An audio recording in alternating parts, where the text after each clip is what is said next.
Hello friends, welcome to சாப்பிட வாங்க. இன்றைக்கி நம்ம சேனலில் சுவையான மத்தி மீன் குழம்பு எப்படி பண்ணுறதுன்னு பார்க்க போகிறோம். வீடியோக்குள்ளே போகிறதுக்கு முன்னாடி மறக்காமல் நம்ம சேனலில் சப்ஸ்கிரைப் பண்ணிவிடுங்க. பக்கத்தில் இருக்க பெல் ஐக்கானை கிளிக் பண்ணிக்கோங்க. அதில் ஆல்ங்கிற ஆப்ஷனை செலக்ட் பண்ணிக்கோங்க. இப்போ வாங்க வீடியோக்குள்ளே போகலாம். ஒரு மிக்சி ஜாரில் ஒரு பெரிய வெங்காயத்தை க்யூப்ஸாக கட் பண்ணி சேர்த்துருக்கிறேன். 10லேருந்து 15 பூண்டு அதையும் சேர்த்துக்கிறேன். அது கூடவே 2 பெரிய தக்காளி க்யூப்ஸாக கட் பண்ணி சேர்த்துருக்கிறேன்.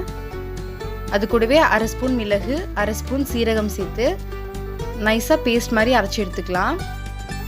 இப்போது அடுப்பில் ஒரு வானல் வச்சுக்கிறேன். வானல் நல்லா சூடானதுக்கப்புறமா 3 டேபிள் ஸ்பூன் எண்ணெய் சேர்த்துக்கிறேன். எண்ணெய் நல்லா சூடானதுக்கப்புறமா 1/2 ஸ்பூன் வெந்தயம், 1/2 ஸ்பூன் சீரகம் சேர்த்து தாளிச்சிக்கலாம். வெந்தயமும் சீரகமும் நல்லா பொரிஞ்சு வந்ததுக்கப்புறமா ஒரு பெரிய வெங்காயத்தை பொடியாக நறுக்கி வச்சுருக்கேன், அதை சேர்த்துக்கிறேன். வெங்காயம் நல்லா வதங்கணும். மீன் குழம்புக்கு வெங்காயம் தக்காளியை நல்லா வதக்கினா தான் நல்லா டேஸ்ட்டாக வரும். நல்லா வதக்கி எடுத்துக்கலாம். வெங்காயம் கலர் மாற ஆரம்பிக்கும் போது ஒரு கொத்து கருவேப்பிலை சேர்த்துக்கிறேன். கருவேப்பிலை சேர்த்துட்டு நல்லா வதக்கி விட்டுடுங்க. வெங்காயத்தோட பச்சை வாசனையெல்லாம் போய் நல்லா சுருங்கி வர வரைக்கும் நம்ம வதக்கி எடுக்கணும். இப்போது இந்த ஸ்டேஜில் 2 பச்சை மிளகாவை முழுசாக அப்படியே சேர்த்துருக்கிறேன். நான் கீரி சேர்க்கலை, முழுசாக அப்படியே போட்டிருக்கேன். நம்ம அப்படியே போடும்போது பச்சை மிளகாவோட ஃப்ளேவர்லாம் குழம்புல நல்லா இறங்கி வரும்.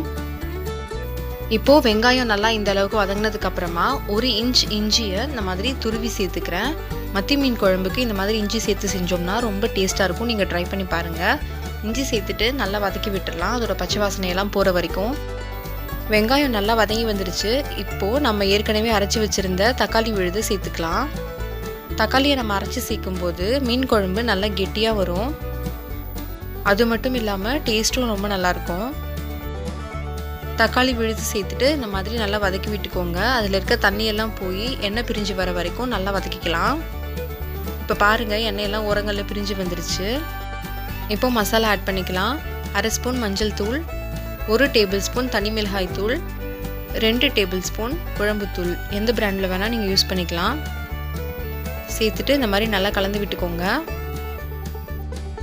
நம்ம மசாலா எல்லாத்தையும் இந்த மாதிரி எண்ணெயிலே வதக்கும் போது மீன் குழம்புல பச்சை வாசனை எதுவும் இல்லாமல் ரொம்ப நல்லாயிருக்கும்.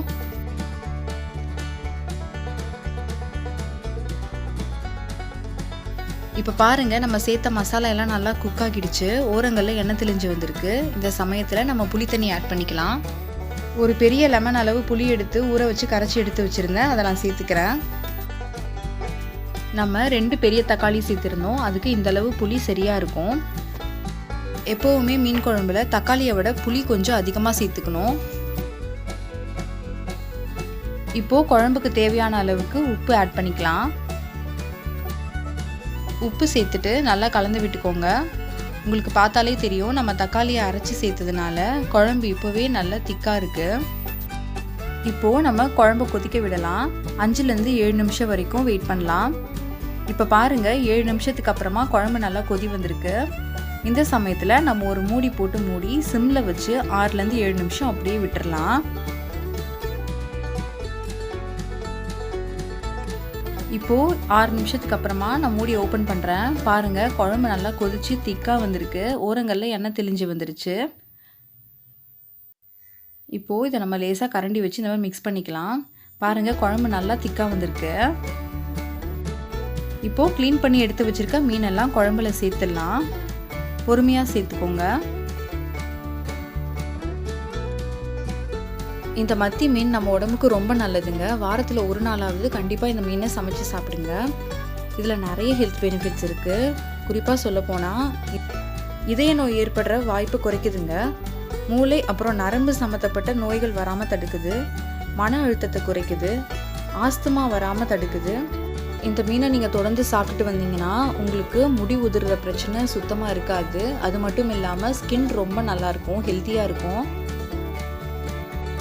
இவ்வளோ நன்மை இருக்குது இந்த மீனில். அதனால் கண்டிப்பாக வாரத்தில் 1லேருந்து 2 நாள் கண்டிப்பாக சாப்பிடுங்க. இப்போது மீனை நம்ம டிஸ்டர்ப் பண்ணாமல் லைட்டாக இந்த மாதிரி கலந்து விட்டுடலாம். கலந்து விட்டுட்டு மூடி போட்டு க்ளோஸ் பண்ணி நம்ம குக் பண்ணி எடுக்கலாம். இப்போது குழம்பு இந்த அளவு கொதிக்க வந்ததுக்கப்புறமா நம்ம மூடி போட்டு க்ளோஸ் பண்ணி சிம்மில் வச்சிடலாம். ஒரு 5லேருந்து 6 நிமிஷம் வரைக்கும் அதை அப்படியே விட்டுடுங்க.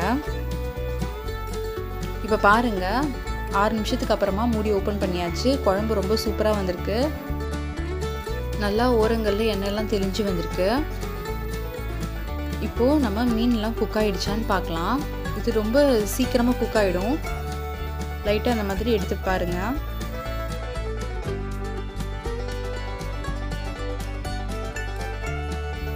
அவ்வளோதாங்க, மத்தி மீன் குழம்பு ரொம்பவே சூப்பராக ரெடி ஆயிடுச்சு. ஒரு மீன் எடுத்து காட்டுறேன் பாருங்கள். நல்லா குக்காகி வந்திருக்கு. நீங்களும் கண்டிப்பாக இந்த ரெசிபியை வீட்டில் ட்ரை பண்ணி பார்த்துட்டு எப்படி இருந்துச்சுன்னு சொல்லுங்கள். இந்த வீடியோ உங்களுக்கு பிடிச்சிருந்துச்சுன்னா லைக் பண்ணுங்கள், ஃப்ரெண்ட்ஸோடு ஷேர் பண்ணுங்கள், அண்ட் மறக்காமல் நம்ம சேனலுக்கு சப்ஸ்கிரைப் பண்ணிவிடுங்க. தேங்க்ஸ் ஃபார் வாட்சிங்.